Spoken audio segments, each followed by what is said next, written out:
welcome back to my channel, or if you're new here, welcome. This is A Life Well Spent. My name is Kelly, and on this channel, I'm documenting my financial journey.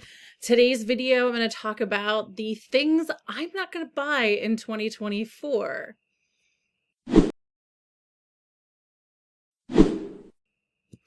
Now, things I'm not going to buy in 2024. I feel like this is going to come with some caveats that are totally going to make me seem like, oh yeah, okay, really, you're not actually totally not going to buy.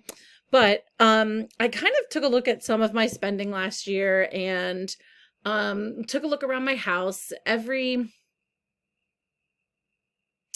Christmas break, basically, I work in a school, so Christmas break comes around and I do something that I call status of the house, and I kind of go room to room and sort of get a feel for what's in there, what might need done. Like maybe I need to do some, I always do spring cleaning, but like maybe I do need to do some decluttering before then. Maybe something needs fixed that like I haven't really noticed because I haven't spent a lot of time in that room. And so I go in and I kind of look around and be like, oh, yeah, that needs replaced. Sure, cool. Or, ooh, didn't realize that light bulb was out, fix that. It's time for me to do some of that stuff. So when I'm in my kitchen, I tend to look at like all the food that I have and start to try to make a plan to eat whatever is still sitting there from God knows how long. So actually some of my no-buy stuff is related to that. I have a habit of buying certain things, and truthfully, this really isn't going to save me a ton of money. So this exercise is more about getting me to behave myself when it comes to like spending things I really don't need to be spending, or spending money I don't really need to be spending quite yet.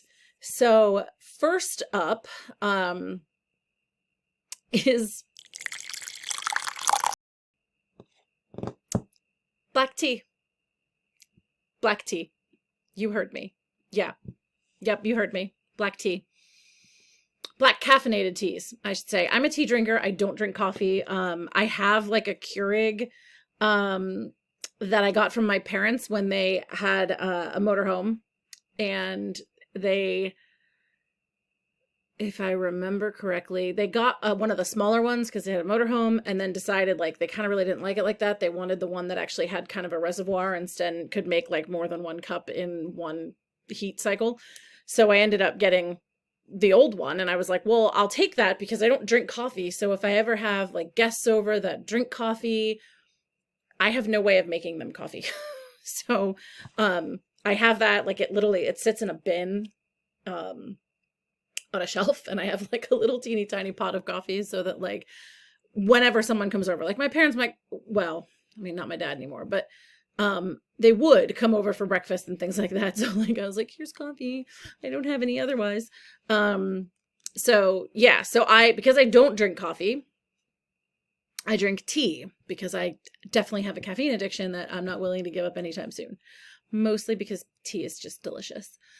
So, and I have a ton. I have a ton of black tea. I'm a bit of a tea snob, for sure.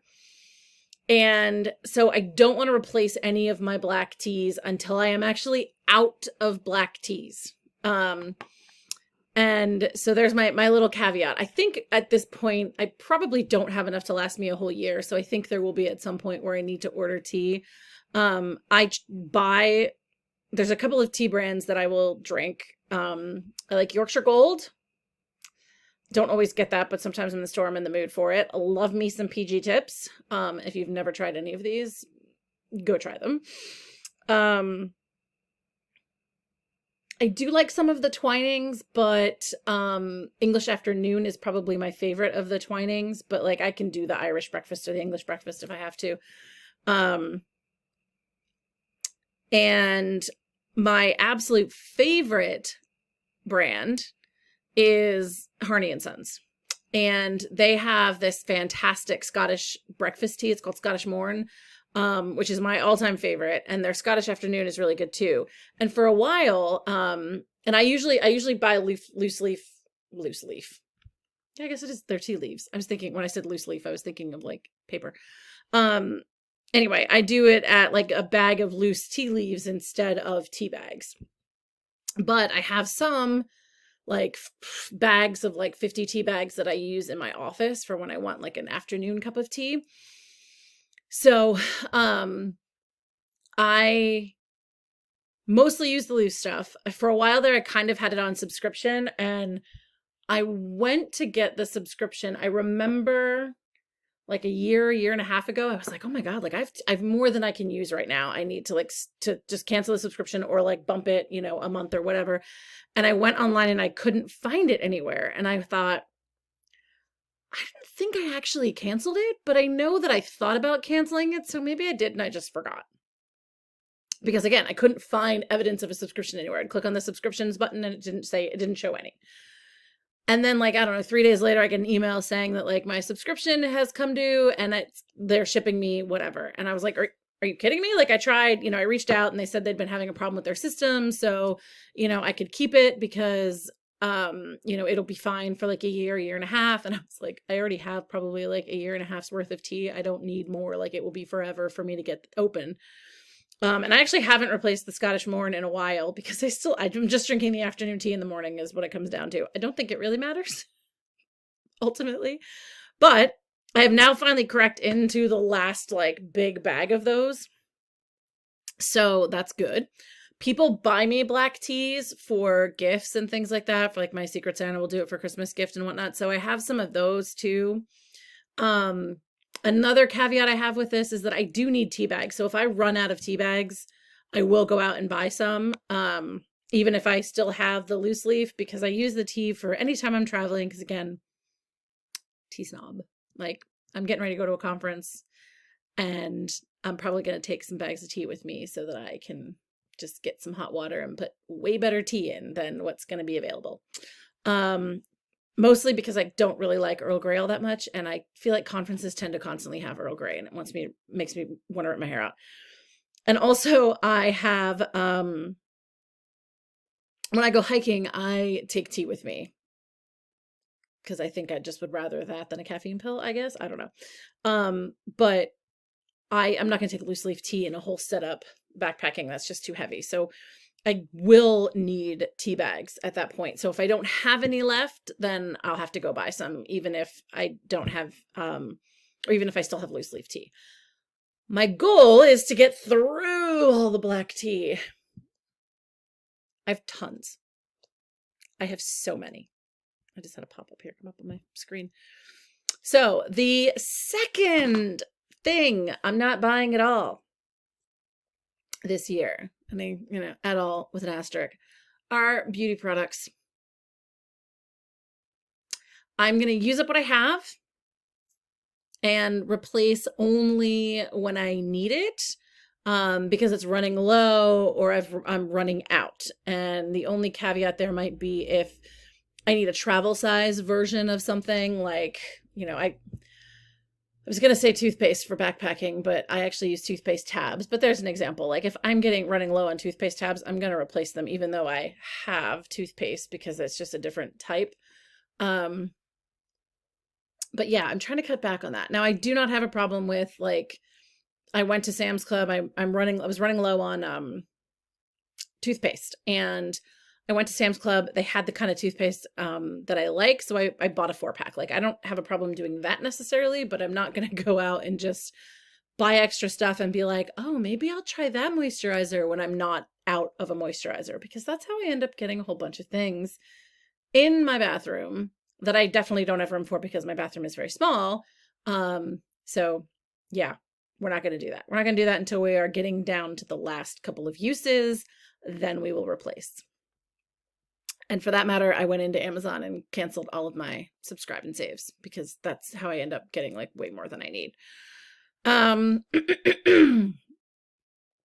Next up, kitchen stuff.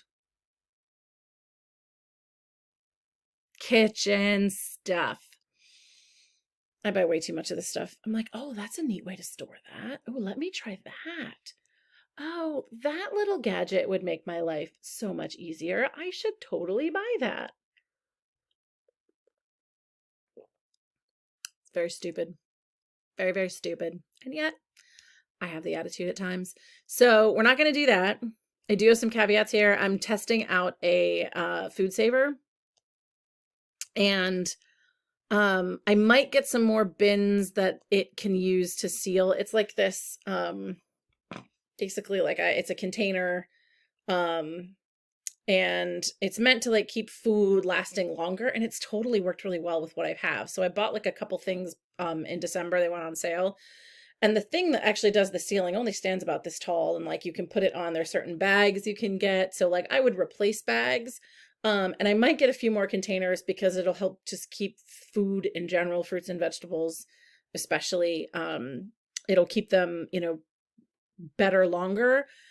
So I may get a couple of more of those. I could use, especially, I have one that's kind of a tinier size. That's the perfect size for a lot of different like fruits and stuff. So I might buy like one or two other of those. So I just have smaller containers. I made a batch of granola and it was like the perfect amount for a batch of granola. So yeah, I might get some of those so that I can keep doing the preservation. And I may get the attachments. I'm going to borrow my mom's first to see how it goes. There's a little attachment. You can get like a hose, and there's like this lid thing that fits around a lid of like a Bell canning jar. And it will actually like suck the air out and cause it to seal. And so you have it like just in a glass jar, it can be sealed, which would save me from having to get like too many other plastic containers. So I may try that. And if I like it, and find a use for it, I might buy a couple of those. Well, really, I just need like one of each size, right? The smaller cans and the wide mouth cans. So I would do that. But other than that, we're going to try to not buy anything for the kitchen this year. Honestly, I need to work towards getting rid of things for my kitchen. But nevertheless, I would say typically a caveat would be to, if something breaks, like, try to go without replacing it. But there's some things that like, I'm definitely not going to be able to go without replacing, or that I just don't want to, like my kettle. If my kettle breaks again, there's no way I'm not sitting there and waiting for water to boil on a stove. I drink too much tea for that. Okay. So the last category, and this is probably my worst category, and not necessarily because I buy tons and tons of stuff all the time, although I guess it's average. I took a break from the sport for a while, so there was many years I didn't buy anything for it. And then when I got back into it, I was like, man, there's a lot of stuff I need again. So it ends up feeling like I'm constantly buying lots and lots of stuff, but that is hiking/outdoor gear. So, with that is going to come, like all of them, with a few caveats. Like I know, for instance, I really need to replace my ski goggles. They are bad. And I think I've said that in a video before. They're getting to the point where I can't really see very well on the mountain, and that's not safe. So I am hopefully going to find a good price on a pair of goggles and buy them like at the end of the season when they're on sale. We'll see. If I don't like any of the prices, then I still won't. I still need them. So like for next year ski season, I could wait, but I'm going to end up buying them full price. So knowing that, like, I know I need to replace a pair of those. I need to get my telly bindings fixed. I need to get a new pair of bindings. Same thing. I'll probably try to do it at the end of the season when they go on sale. And yeah, I probably need to do it sooner than later, because the kind of binding that I had, they don't make anymore. And if I were to switch to different bindings, the newer style bindings, I would have to get new boots, and that would be twice as expensive. So I want to move sooner rather than later. There's one other type of binding I can wear with the boots that I have, so I would prefer to kind of get on purchasing them so that they also don't get discontinued and then I'm screwed again. So those two things I probably will buy, but again, that's the result of like something I already have that needs replaced. When I'm going hiking, I will buy things to replace gear that's broken, or like fuel canisters and things like that. Like I can't not go backpacking without fuel, so like that's, not really counting that. But like if I lose my spork, I'm gonna buy another spork, things like that.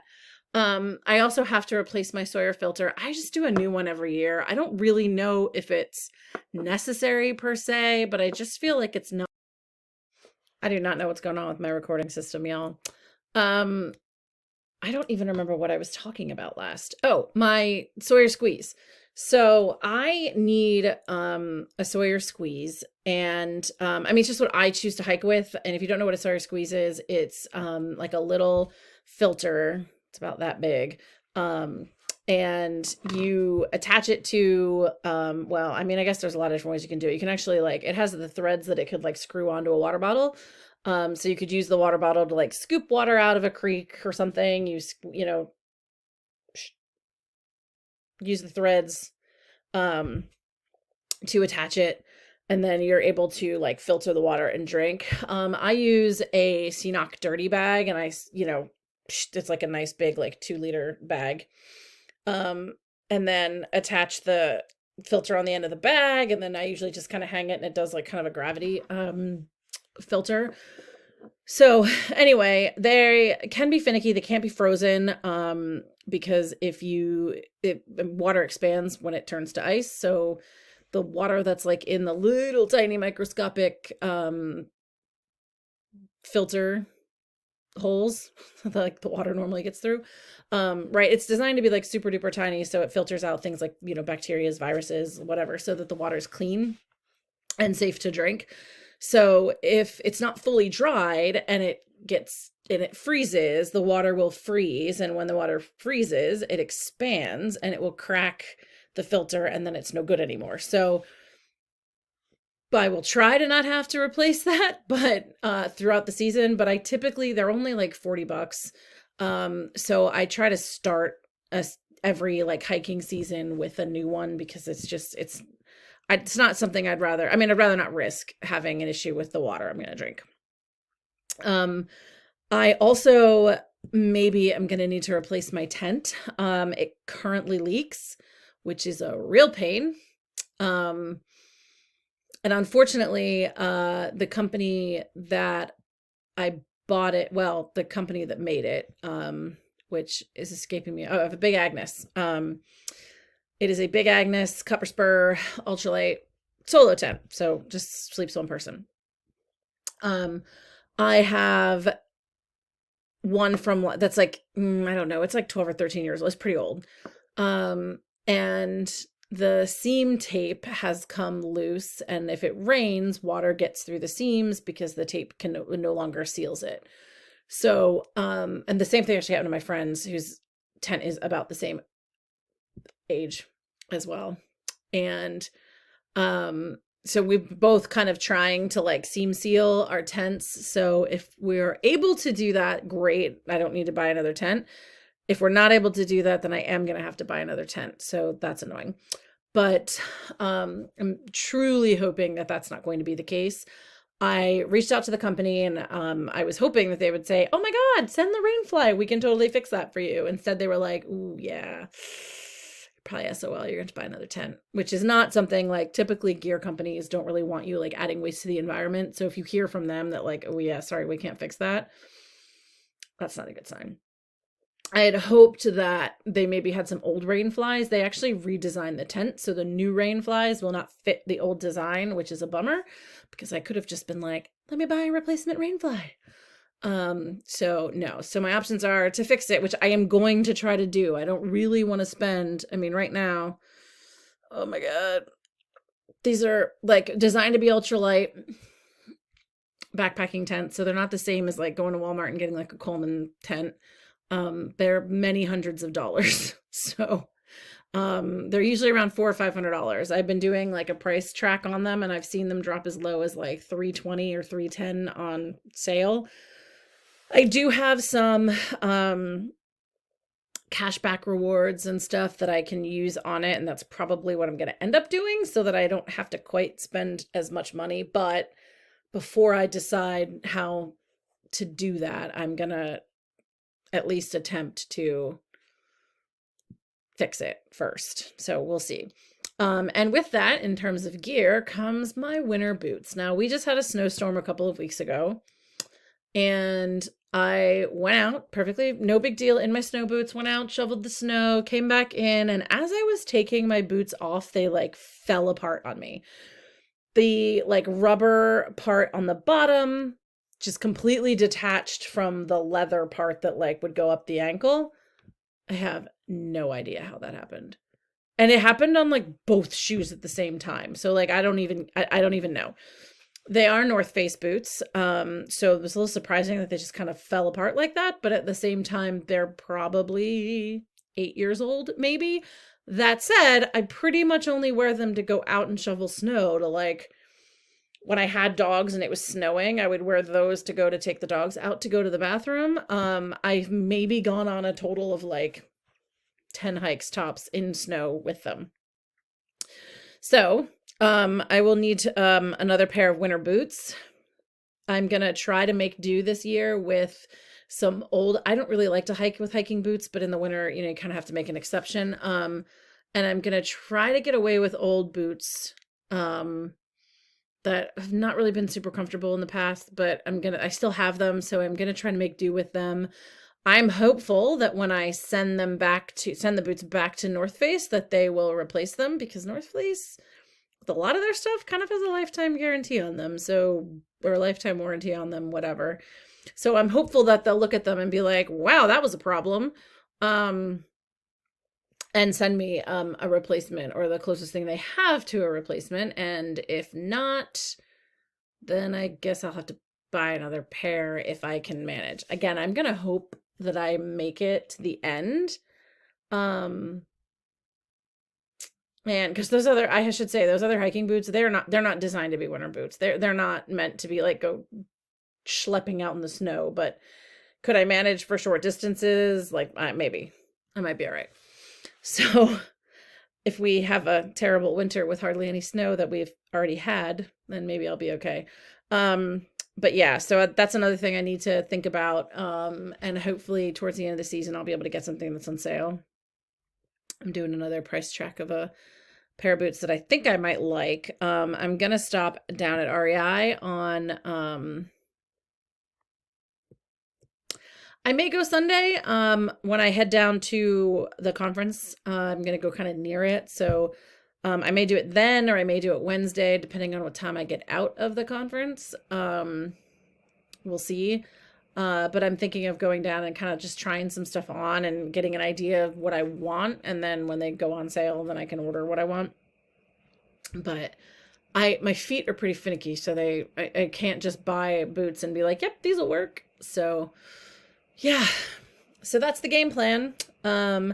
I do need to upgrade some of my gear items, so that's not part of I'm not buying gear. Like, these are things that I know I need to buy. I'm looking at changing the underwear I use when I hike. Probably TMI, but like what I'm using, I think, is not cutting it in terms of like wicking sweat away from my body. I'm going to attempt to use some of the trail running shoes that I have been using in the past. I had a pair 2 summers ago, so I really only have put on like maybe 200 miles on them. And I got terrible blisters from them, because I think they were too big. But then last summer, I started wearing 2 pairs of socks. I started wearing a pair of sock liners, and then another pair of socks.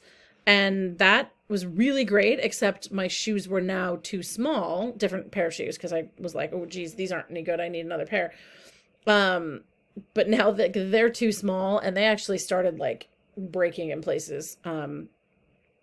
Anyway, so I'm going to try to see if I can do the 2 pairs of socks with the other shoes that were just kind of a little too big, and see if that actually ends up being kind of the perfect combination. And if I can get away with using those shoes for one more hiking season, I will. If I can't, I'm going to need to upgrade. Because the grip only lasts so long, and you don't want to be, walking on edges of cliffs with shoes that aren't going to grip to the rock underneath. So we'll see there. So that's a maybe because I typically get a new pair every year, or every other year.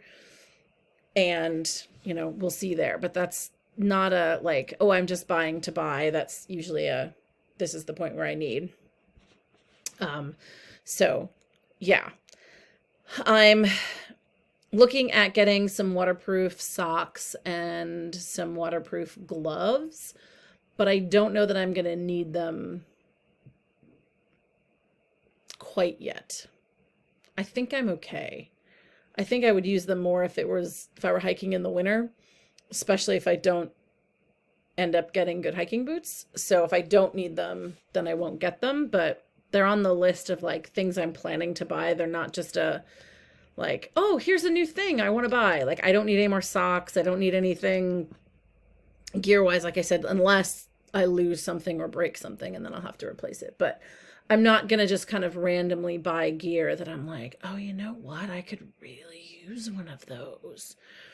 So that's my plan anyway. So what about you guys? Is there anything on your list that is a no buy this year for you? And I know that these are really small things. I mean, my gear, not so much. Gear is expensive. But, you know, for the most part, like it's more a behavior thing for me. Like I don't necessarily need these things. And so I don't want to buy them. I have a habit of being like, well, you know, eventually I'll use it. So I'll just get it now when like I didn't need to get it now. And I have to remind myself that like, if there's like $200 that I don't have because I bought things that I didn't need quite then, like I could take that $200 and put it in my investment account and grow that money instead of just sitting and having a thing waiting to be used.